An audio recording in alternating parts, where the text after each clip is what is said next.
15 വർഷം കഴിഞ്ഞ് സർക്കാർ വാഹനങ്ങൾക്ക് രക്ഷാകവചം. റീ രജിസ്ട്രേഷന് കുറുക്കുവഴി കണ്ടെത്തി സർക്കാർ.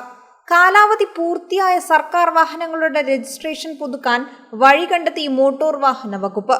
പരിവാഹൻ വെബ്സൈറ്റിൽ ഇത് ചെയ്യാൻ സാധിക്കാത്തതിനാൽ നേരിട്ടെത്തി രജിസ്ട്രേഷൻ പുതുക്കാനാണ് നിർദ്ദേശം. പേപ്പറിൽ എഴുതി സീൽ വെച്ചാൽ പുതുക്കിയെന്ന രേഖ നൽകാനാണ് നിർദ്ദേശമുള്ളത്. തെരഞ്ഞെടുപ്പ് സാഹചര്യത്തിൽ ധാരാളം വാഹനങ്ങൾ ആവശ്യമുള്ളതും പലതും കാലാവധി കഴിയാനായതെന്നതും പരിഗണിച്ചാണ് പുതിയ നിർദ്ദേശം. സർക്കാർ വകുപ്പുകൾ, തദ്ദേശ സ്ഥാപനങ്ങൾ, പൊതുമേഖലാ സ്ഥാപനങ്ങൾ, വിദ്യാഭ്യാസ സ്ഥാപനങ്ങൾ തുടങ്ങിയവയിലെ വാഹനങ്ങളുടെ RC പുതുക്കാനാണ് ഈ മാർഗം. ജില്ലാ ആസ്ഥാനമാക്കിയുള്ള റീജിയണൽ ട്രാൻസ്പോർട്ട് ഓഫീസ്, താലൂക്ക് തലങ്ങളിലുള്ള സബ് റീജിയണൽ ട്രാൻസ്പോർട്ട് ഓഫീസ് എന്നിവിടങ്ങളിലെത്തി RC പുതുക്കാനാകും. കേന്ദ്ര ചട്ടപ്രകാരം 15 വർഷമാണ് സർക്കാർ വാഹനങ്ങൾ ഉപയോഗിക്കാനാവുക. ഇത് കഴിഞ്ഞാൽ RC റദ്ദായി പോകും. ഇതോടെ പല സർക്കാർ വാഹനങ്ങളും കട്ടപ്പുറത്തായിരുന്നു. ഈ പ്രശ്നം പരിഹരിക്കാൻ സർക്കാർ വാഹനങ്ങളുടെ RC ഒരു തവണ പുതുക്കാൻ ഇളവ് അനുവദിച്ചു. അങ്ങനെ കാലാവധി 20 വർഷമാക്കി.